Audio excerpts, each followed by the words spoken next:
I believe for now 2 consecutive years, Christmas has indeed become a low-key celebration everywhere. दो लगातार सालों से हम ये अनुभव कर सकते हैं, देख सकते हैं कि जो बड़े दिन का जो पूरा त्योहार है, जो पूरा मनाना है, खुशियां हैं, वो सब बहुत हल्के छोटे पैमाने पे हर जगह हो रहा है फॉर ऑब्वियस रीजंस. और जाहिर सी बात है कि ऐसा क्यों हर जगह हो रहा है. Last year at Christmas time when I was preaching, around that time, I had told you the figure of number of deaths by COVID, that was 17,40,418. This was last year December. पिछले साल जब प्रचार कर रहा था तो Covid से जो मौतें हुई थी वो 17,40,418 थी. As of 16th December 2021, 16 दिसंबर 2021 को अब ये आंकड़ा 53,24,969 का है. Now this figure as of 16 December stands on 53,24,969 deaths. And this Omicron virus is looming around. We don't know where it is, but it's there. और उसके बाद ये जो ओमिक्रॉन है ये भी अब जो है वो दस्तक दे चुका है दस्तक और आसपास घूम रहा है. In our own ways we try to spread the spirit of Christmas. We try to live out this Christmas spirit. हम कोशिश करते हैं अपने अपनी जगहों पे, परिवारों में, जहाँ काम करते हैं, कलीसिया में, कोशिश कर रहे हैं हम लोग कि जो बड़े दिन का जो एक पूरी जो एहसास है उसको हम मनाएं. Yet there is some sort of a hesitation. लेकिन फिर भी थोड़ी सी हिचकिचाहट है, मुझ में तो है कम से कम. Because when I see the things happening all around me, I'm just not able to, spring out with great joy and celebration as we used to do in the past. थोड़ा हिचकिचाहट है कि जब इतना सब कुछ मौतें और बीमारी और खतरा और डर, पाबंदियां लगी हुई हैं, तो कैसे हम किस प्रकार से मनाएं, ये एक प्रश्न चिन्ह है. And something that discourages us to celebrate. और इन चीजों की वजह से जो हालात हैं, बड़े दिन को मनाने में थोड़ा सा हमें एक डिस्करेजमेंट है. हमें थोड़ा सा डिस्करेजमेंट को हिंदी में क्या कहेंगे, उदासीनता है, निराशा है. एक निराशा से भरे हुए हैं और समझ में नहीं आता कि कैसे इसको बढ़ाएं. Unfortunately, and I use the word unfortunately, for long time immemorable, Christmas has been celebrated for cakes and cookies. For time immemorable, we have coming of Christmas, we think of cakes and cookies, we think of dinners and get-togethers, we think of new clothes, and of course Santa Claus and Christmas tree, holiday trips, etc. जब भी बड़े दिन की बात हम लोग करते आए हैं जमानों से, तो बड़े दिन का मतलब जो है वो अधिकतर लोग यही समझते हैं, मसीही भी और गैर मसीही भी, कि केक होगा, खाने पीने के पकवान होंगे और खूब ढेर से खाने होंगे, गेट टुगेदर्स होंगे, नए कपड़े होंगे, और सैंटा क्लॉज भी कहीं ना कहीं उनका आना आवश्यक है, और क्रिसमस ट्री होगा, और छुट्टियां पे जाएंगे. इत्तेफाक से स्कूल उसी वक्त बंद हो जाता है, छुट्टियां मिल जाती हैं. This is what we all over the world, this is what many people think of Christmas. And now there is a big question mark on all these things. A big question mark, because all these things cannot be done in the same spirit as we used to do just a couple of years ago. और ये चीजें जैसे हम पहले करते आ रहे थे, अब ऐसा नहीं कर पा रहे हैं. और एक बड़ा प्रश्न चिन्ह बन गया है कि अब अगर ये नहीं है तो कैसे क्रिसमस को मनाएं? If not the cakes and cookies, if not the get-togethers, if not the dinners, if not the holidays, if not all the get-togethers, then how? कैसे मनाएं? So Isaiah chapter 9, begins by accepting the fact that without the saving grace and knowledge of Jesus Christ, the people live in spiritual darkness. यशाया क्या कहता है? यशाया इस बात को मानता है कि बिना यीशु मसीह के जितने भी लोग हैं और जो कुछ भी वो करते हैं वो सब अंधकार में. Without the saving grace and knowledge of Jesus, the people live in spiritual darkness. अगर यीशु मसीह के ऊपर ध्यान नहीं है, अगर यीशु मसीह जो है वो एक केंद्र बिंदु नहीं है हमारे बड़े दिन के मनाने में, क्रिस्ट जयंती के, तो जो कुछ भी हो रहा है वो हो तो रहा है लेकिन वो सब अंधकार में हो रहा है. और लोग जो है वो ऐसा कर रहे हैं मानो कि अंधकार में सब चल रहे हैं. People are doing in darkness as if they are all blind. This is what Isaiah is saying. यशाया इस बात को कहता है. And the birth of Jesus took place to give all humans an opportunity to come out of that spiritual darkness and into the light of Jesus. This is the core that so many people miss out. कि यीशु मसीह का जो जन्म क्यों हुआ? ताकि जो लोग अंधकार में चल रहे थे, सारे काम जो अंधकार में कर रहे थे, खुशियां भी अंधकार में मना रहे हैं, सब तरह की चीजें, लेकिन वो अंधकार में कर रहे हैं, उस अंधकार से निकाल के उनको यीशु मसीह की ज्योति में लाने के लिए यीशु मसीह का जन्म हुआ. John 3:19, यूहन्ना 3:19, it says, "This is the judgment that light has come into the world and men loved the darkness rather than the light, for the deeds were evil." कि यीशु मसीह की न्याय की वाणी अब क्या है कि ज्योति जो है, ज्योति इस संसार में आई, लेकिन मनुष्य को अपने जो अंधकार के जो कारनामे हैं, करतूतें हैं, वो ज्यादा अच्छी लगती हैं बजाय कि यीशु मसीह की ज्योति को ग्रहण करें.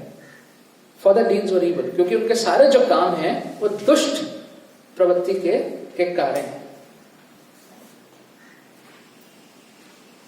So this is what Isaiah is emphasizing on. यशाया जो है वो इस बात पे हमारा ध्यान दिलाना चाह रहा है.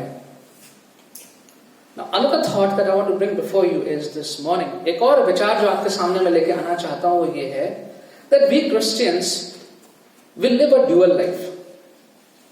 We can't escape. हम लोग एक दोहरा जीवन बिताते हैं.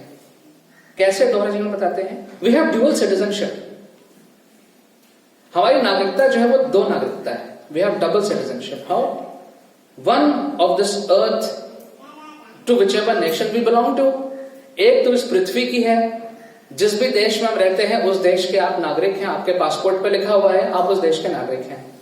And the other citizenship is of the kingdom of God.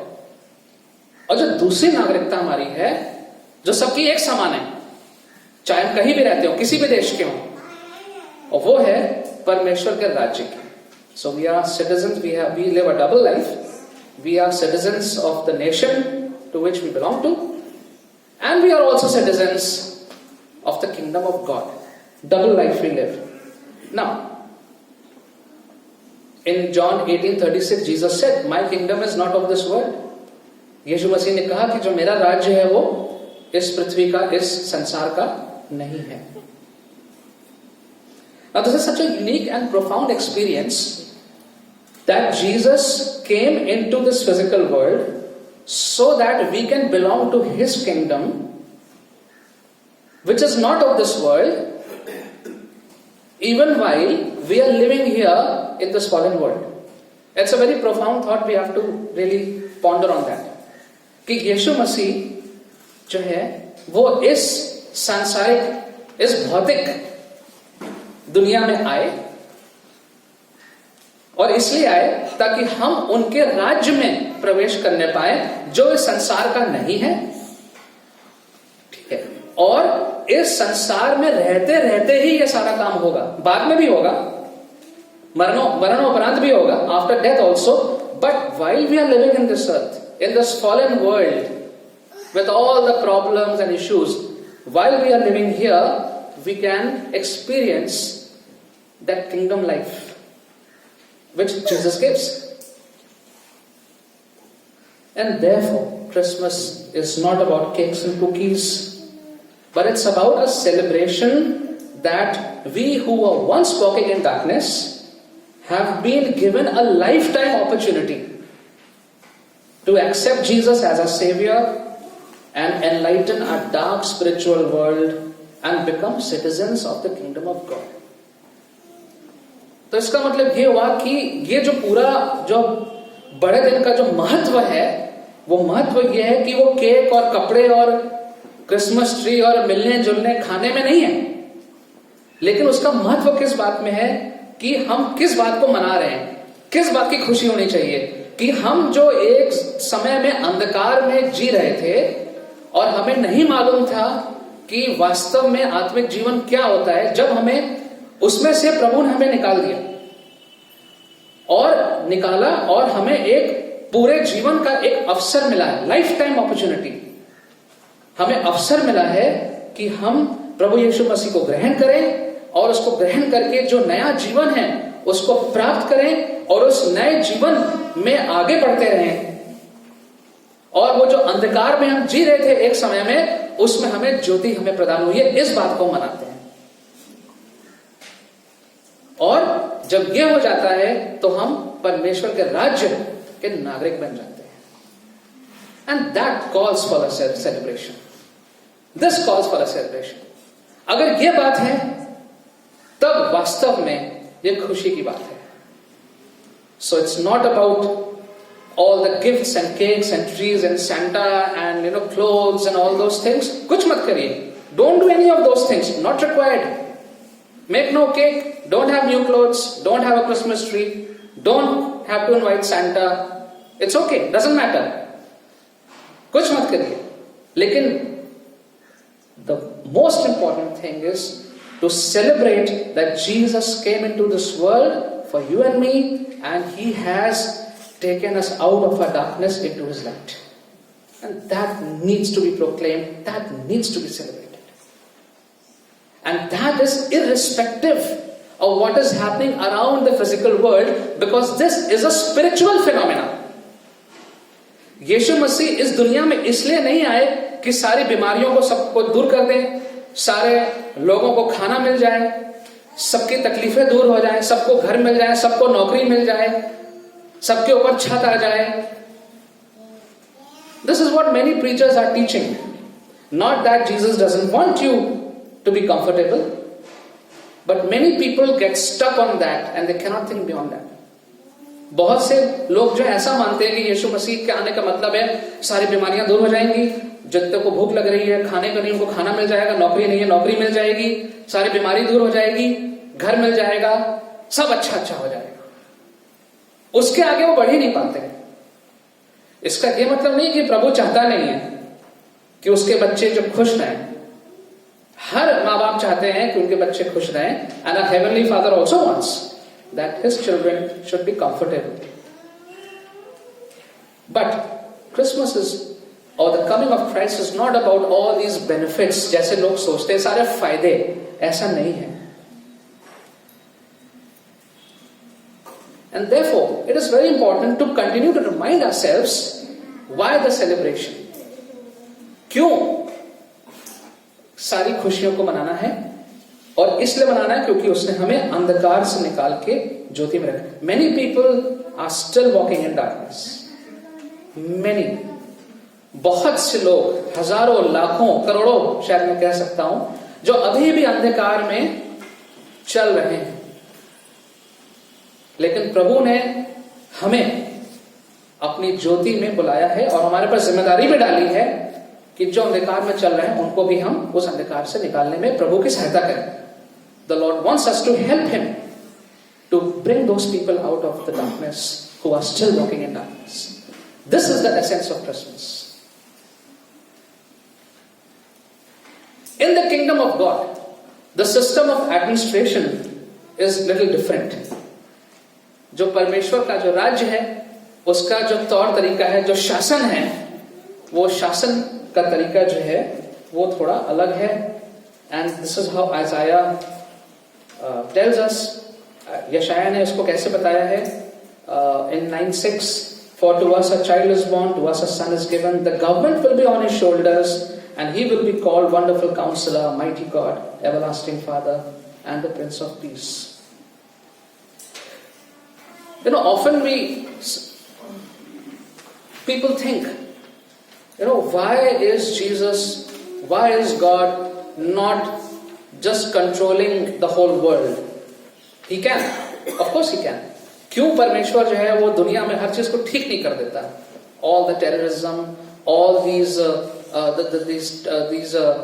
different countries who are a threat to each other, and all that is not right.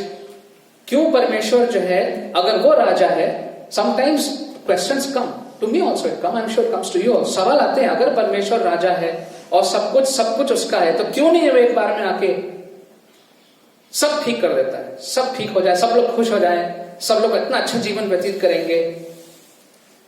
That is not why he came. वो इसलिए आया ही नहीं.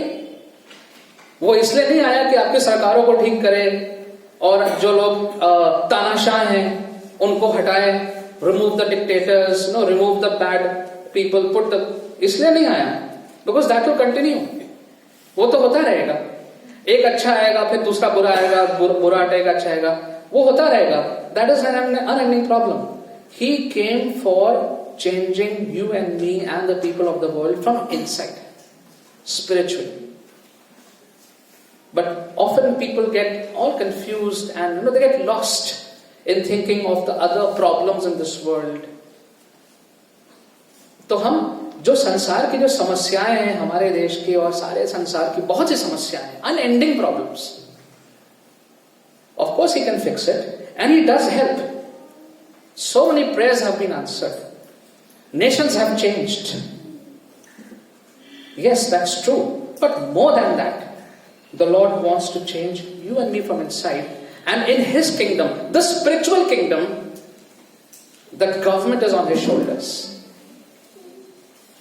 जो प्रभु का राज्य है, जो परमेश्वर का राज्य है, उसका पूरा भार प्रभु यीशु मसीह के ऊपर है.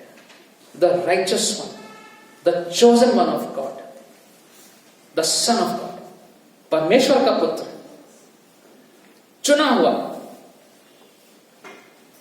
उसके ऊपर पूरा भार है इस परमेश्वर के राज्य का.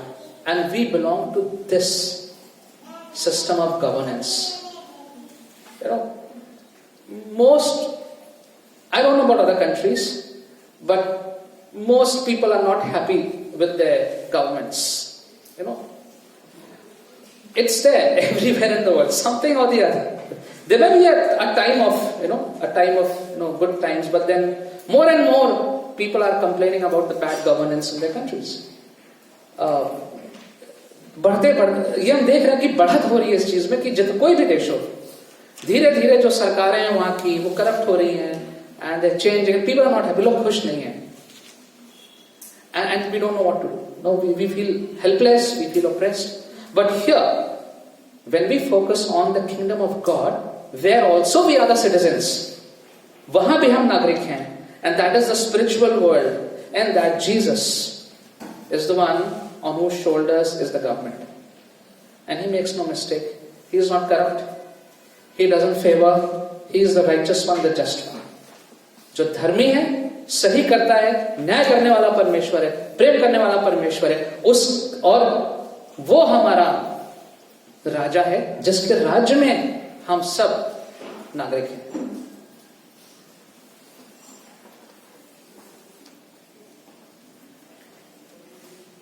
Four names Isaiah takes for Jesus. यीशु मसीह के लिए 4 नाम यशायाह ने यहाँ पे लिए in verse 6. Wonderful Counselor, अद्भुत युक्ति करने वाला परमेश्वर.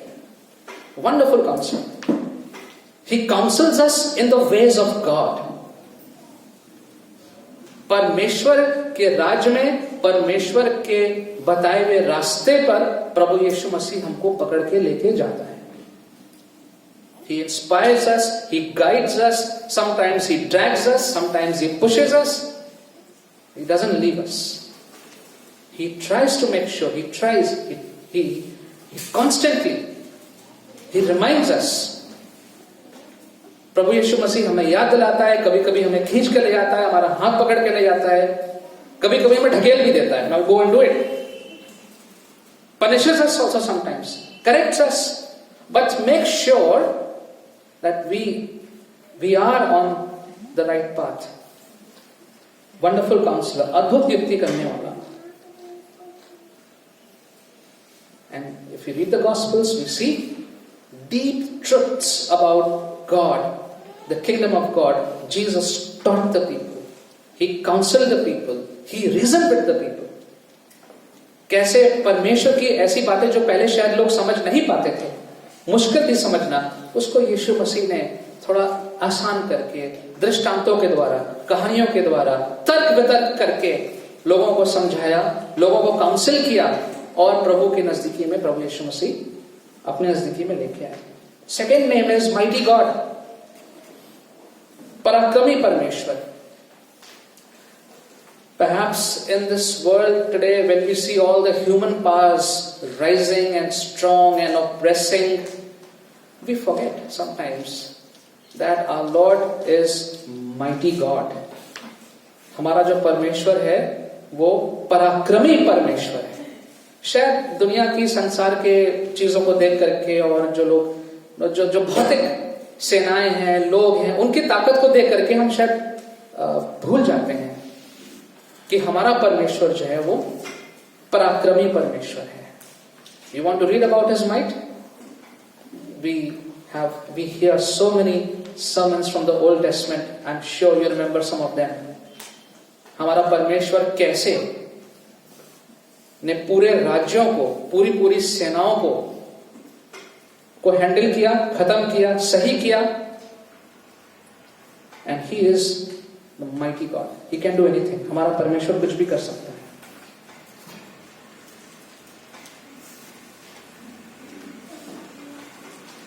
Is Jesus Christ mighty God? क्या हमारा प्रभु यीशु मसीह महान पराक्रमी परमेश्वर है? We always get of Him an image of Him hanging helplessly on the cross, bleeding.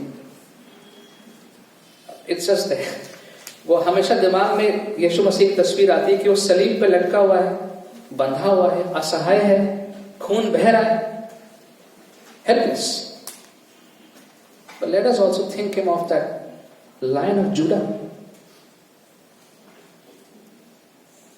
शेर भी है, सिंह भी है. It's mighty God.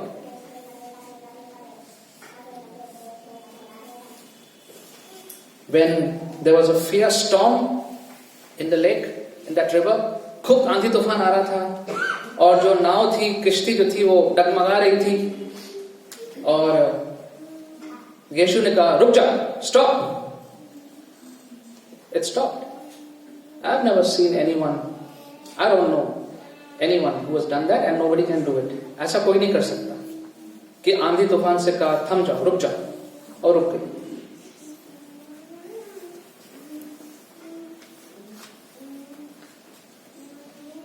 And His power and might we experience today also. We can experience, but we have to surrender to Him for that. जब हम अपने आप को समर्पित करते हैं यीशु में, तब उसकी सामर्थ को, ताकत को हम अपने जीवन में अनुभव करते हैं. How He changes our life situations, which no human agency could have changed, which no amount of money could have changed, which no amount of favor from anyone could have changed. कैसे प्रभु ने हमारे जीवनों को अलग अलग परिस्थितियों में बदला है, हमें बदला है, जिसमें जितना पैसा खर्च करते तो नहीं बदल पाते, कोई भी व्यक्ति हमें कितनी मदद करता तो नहीं बदल पाते, हमारी कोई सिफारिश कितनी भी कर देता तो वो नहीं बदल पाता. And no doctor or medicine can actually 100% by his or her might and strength bring you out of that deathbed or that sickness. But that is the power of God. That is the strength of God. Jesus does it. तीसरा नाम जो दिया गया है, that is everlasting Father. Jesus has been called everlasting Father. Now this title is not to be confused with God the Father. यीशु को यहाँ पे अनंत काल का पिता बोला गया है, लेकिन इसका मतलब पिता परमेश्वर वाला पिता नहीं है. इन दोनों में कंफ्यूजन ना हो. Jesus is the father of eternity. अनंत काल का पिता यीशु मसीह है. यीशु मसीह की वजह से हम अनंत काल को जानते हैं. यीशु मसीह की वजह से अनंत काल की आशा हमारे पास है. अगर अनंत काल की आशा हमारे पास नहीं है, then everything finishes here on this earth. अगर ये अनंत काल की आशा नहीं है हमारे पास, तो यही पृथ्वी पर हो सकता है 5 साल के बाद, अब तो कुछ भरोसा ही नहीं है कब क्या हो जाए, 5 साल के बाद, 2 साल के बाद, 10 साल के बाद सब यही खत्म हो जाएगा. And if everything has to finish here, then what's the point? Eat, drink, be merry. अगर सब कुछ यही खत्म हो जाना है, तो फिर खाइए, पीजिए, मौज करिए, यही सब खत्म हो जाएगा. No, Jesus gives us that hope of eternity after we die. मरने के बाद यीशु मसीह हमें अनंत काल के जीवन देता है. That is why he is that eternal, everlasting Father. And he is the one who ushers us into that eternal life. We cannot enter, we cannot experience eternal life without Jesus. यीशु मसीह के बगैर हम अनंत काल के जीवन में प्रवेश नहीं कर सकते. कोई और द्वार नहीं है. He is the door. He said, I am the door. वही एकमात्र रास्ता है और कोई रास्ता नहीं है. He was before anything that was created. He is the creator and he is the founder of eternal life. अनंत काल का पिता परमेश्वर यीशु मसीह है. And finally, he is the Prince of Peace. शहजादा है कि वो शांति का राजकुमार है. वेरी ब्यूटिफुल नेम, बहुत सुंदर नाम. प्रिंस ऑफ पीस, शांति का राजकुमार.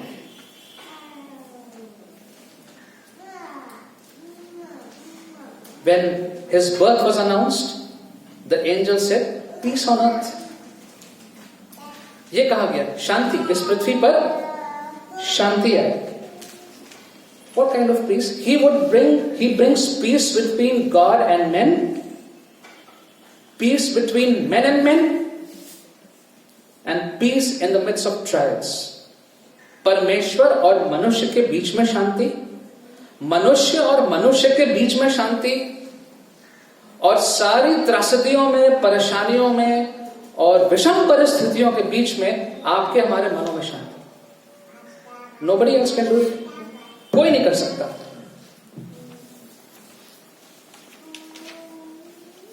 And so once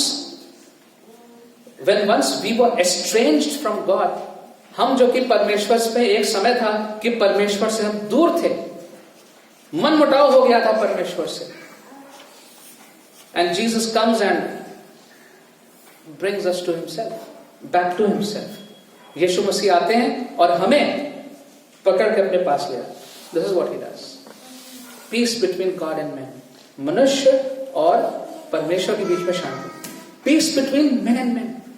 मनुष्य और मनुष्य के बीच में शांति. This is also what Jesus can do. कि यीशु मसीह जो है वो मनुष्यों के बीच में अपने सामर्थ से और उनके बताए हुए रास्ते पर चलने पे शांति आती है. And thirdly, very importantly, which is so relevant today, in the midst of difficult trials, temptations, sickness, mental, turmoil, there's peace. शांति हमारे मनों में आती है. I wish I could have presented that, but I saw an image on Facebook. Facebook पे मुझे एक तस्वीर दिखी, and in that picture it was a storm. There's a big storm and big sky and storm and winds and trees. तो तस्वीर में देखने से लग रहा था कि बड़ा तूफान उस तस्वीर में है. And there was a house, a small hut, and someone standing on the window. So the question was, the title was, what can you see in this picture? वो जो पूरी तस्वीर थी उसके ऊपर शीर्षक ये था कि आपको उस तस्वीर में क्या दिख रहा है. So most people answer well there is a wild storm, बहुत बड़ा तूफान है, आंधी है, पेड़ हिल रहे हैं और बिजली कड़क रही है, एक छोटा सा घर भी है. But someone noticed that there's an old fit man or woman, I don't remember, standing in that little tiny window in that house, very peaceful. वो शक्ल जो थी, जब मैंने उसको जूम करके देखा जवाब पढ़ने के बाद, then I thought there was such peace on the face of that person standing in that window inside the house, while outside was turmoil, तबाही मची हुई थी बाहर. लेकिन ये जो व्यक्ति था, ये खड़ा हुआ था अपने घर के नीचे अंदर खिड़की से देख रहा था. Such peace on his face. Of course that's just an imagery. लेकिन यही काम परमेश्वर भी करते हैं कि जब जीवन तूफानों से भरा हुआ है, किसी भी प्रकार का तूफान, चाहे वो आर्थिक हो, फाइनेंशियल और हेल्थ और जॉब और anything, but from with in God makes us, gives us piece. And Jesus does that. And therefore, so aptly and so rightly, बहुत अच्छे प्रकार से यशायाह ने इस बात को आज हमें याद दिला रहा है, that the child is born, but the son is given. Let us not forget. बच्चा पैदा हुआ है, लेकिन जो पुत्र है वो दिया गया है, वो हमें दिया गया. God has given us Jesus. And we are receiving Jesus. We are supposed to receive Him, and as we receive Him, we understand that we are members, citizens of His kingdom. हम यीशु मसीह के राज्य के नागरिक हैं, and He counsels us. He is a mighty God. He is everlasting Father, and He is Prince of Peace. कि वो अद्भुत युक्ति करने वाला परमेश्वर है, पराक्रमी परमेश्वर है, अनंत काल का पिता है, शांति का राजकुमार है. So as we reflect on today is the last Sunday of Advent. परमेश्वर के आगमन का ये आज अंतिम इतवार है. तो मेरी प्रार्थना है कि हम विशेष रीति से अपने आप को प्रभु के सामने रखें. Let us all put ourselves before the Lord Jesus. जो हम बड़े दिन को मनाते हैं और बाकी लोग कैसे मनाते हैं हमें उससे मतलब नहीं, बट हम अपने व्यक्तिगत जीवन में, आत्मिक जीवन में विशेष रीति से कैसे समझेंगे परमेश्वर यीशु मसीह के जन्म को, खास तौर से जो इतनी मुश्किल परिस्थितियां हमारे चारों तरफ बनी हुई है. How are we going to connect, relate ourselves spiritually, in particular with the Lord Jesus, especially in today's testing times, trials, when everything around us is falling apart. Let's pray. Heavenly Father, we thank you that you knew from the very beginning that we are going to need the Lord Jesus Christ. आपको मालूम था परमेश्वर कि हमें उद्धारकर्ता की आवश्यकता होगी, हमें बचाने वाले की आवश्यकता होगी, युक्ति करने वाले की आवश्यकता होगी, शांति के राजकुमार की आवश्यकता होगी. And therefore you sent him for us. आपने अपने पुत्र को हमारे लिए भेजा. Help us, Lord, today and in this remaining season of Christmas to be focused on Jesus and Jesus alone. कि हम इस पूरे बड़े दिन का जो महीना है और जो बाकी समय रह गया है उसमें केवल यीशु मसीह पे अपना पूरा ध्यान लगाने पाए. That we may be able to renew our commitment with Jesus. कि यीशु मसीह के साथ जो हमारा संबंध है उसको हम नवीनीकरण करें. If something is lacking in us, Lord, help us, show us. But let this season not just pass away where we are left unchanged, unmoved. लेकिन ये बड़े दिन का पूरा समय ऐसे ना निकल जाए परमेश्वर कि हमारे दिलो दिमाग में, जीवनों में कोई परिवर्तन ही ना आए, कोई बदलाव ना आए. We pray, Lord, that you will take hold of each one of us and you will change us. You will help us to celebrate the light that you are, and help us never to go back into any kind of darkness that this world offers. परमेश्वर आपकी ज्योति में रहें और किसी भी प्रकार के अंधकार के रास्तों पे ना जाएं, जो ये पृथ्वी हमें हर पल देने को तैयार रहती है. We ask this in Jesus' precious name.